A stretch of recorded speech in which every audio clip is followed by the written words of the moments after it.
കേരള സർക്കാർ വിദ്യാകിരണം പദ്ധതിയുടെ ഭാഗമായി Alappuzha Kalarcode government U P school ഉദ്ഘാടനം ഫിഷറീസ് സാംസ്കാരിക യുവജന ക്ഷേമ വകുപ്പ് മന്ത്രി സജി ചെറിയാൻ നിർവഹിച്ചു.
Kalarcode government U P school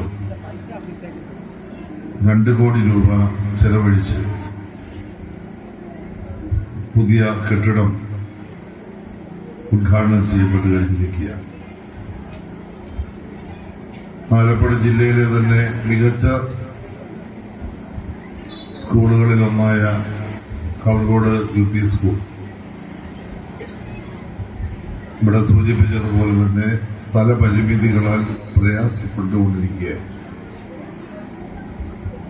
ഈ സ്കൂൾ മാത്രമല്ല, കേരളത്തിലെ മിക്കവാറും എല്ലാ സ്കൂളുകളും സ്ഥലപരിമിതി കൊണ്ടും ഭൗതിക സാഹചര്യങ്ങളുടെ കുറവുകൊണ്ടും വീർപ്പ് മുട്ടിയ ഒരു കാലമുണ്ടായി. അത്തരമൊരു സന്ദർഭത്തിലാണ് 2014 അധികാരത്തിൽ വന്ന പിണറായി വിജയൻ ഗവൺമെന്റ് പൊതുവിദ്യാഭ്യാസ സംരക്ഷണ യജ്ഞം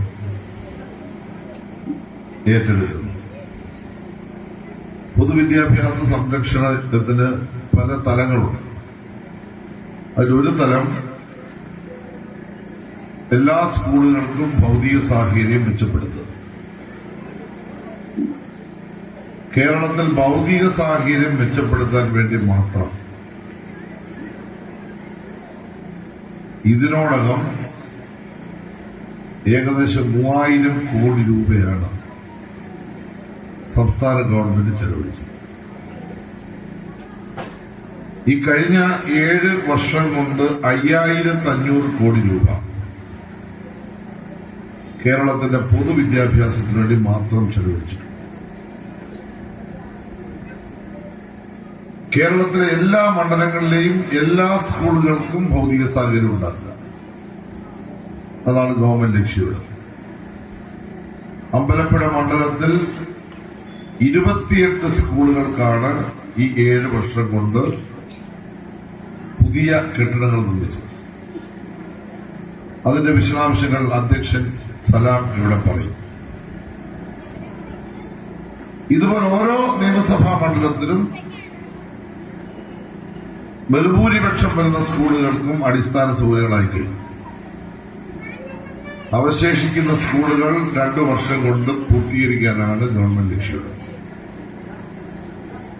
ഒരു MLA ആയി ഒരാൾ തെരഞ്ഞെടുക്കപ്പെട്ട 5 വർഷം കഴിയുമ്പോൾ ഒരു നിയമസഭാ മണ്ഡലത്തിൽ പരമാവധി 1 സ്കൂൾ അല്ലെ 2 സ്കൂൾ. അത് MLA ഫണ്ടിൽ തന്നെ ചെലവഴിച്ചാണ് സാധാരണ ചെയ്യുന്നത്. എന്നാൽ 7 വർഷം കൊണ്ട് ഓരോ മണ്ഡലത്തിലും ഏകദേശം 75% സ്കൂളുകൾക്ക് കെട്ടിടം പണിത് അടിസ്ഥാന സൗകര്യം മെച്ചപ്പെടുത്തി എന്ന് പറഞ്ഞാൽ ഈ ഗവൺമെന്റ് വിദ്യാഭ്യാസ മേഖലയിൽ എത്രമാത്രം ശ്രദ്ധയോടാണ് പ്രവർത്തിക്കുന്നത് മനസ്സിലാക്കി. രണ്ടാമത്തെ ഭാഗം പൊതുവിദ്യാഭ്യാസ യജ്ഞത്തിന്റെ പ്രധാനപ്പെട്ട ഉദ്ദേശം അക്കാദമിക് നിലവാരത്തിൽ മാറ്റം വരുത്തുക. ഈ കേരളത്തിലെ എത്ര സ്കൂളുകൾ പൂട്ടിക്കെട്ടി കുട്ടികള് ഒഴിഞ്ഞ് അനാഥമായപ്പെട്ട സന്ദർഭത്തിലാണ് കേരളത്തിന്റെ പൊതുവിദ്യാഭ്യാസ സ്ഥാപനം ഗവൺമെന്റും എയ്ഡഡ് സ്കൂളുകളെയും അക്കാദമിക്കായിട്ടുള്ള കാര്യങ്ങളിൽ മാറ്റം വരുത്താൻ തീരുമാനിച്ചു. Ambalappuzha MLA H. സലാം അധ്യക്ഷത വഹിച്ചു. Alappuzha MP MA Arif, Alappuzha municipal chairman തുടങ്ങിയവർ പങ്കെടുത്തു. ന്യൂസ് 95 വേണ്ടി കൃഷ്ണകുമാർ, ആലപ്പുഴ.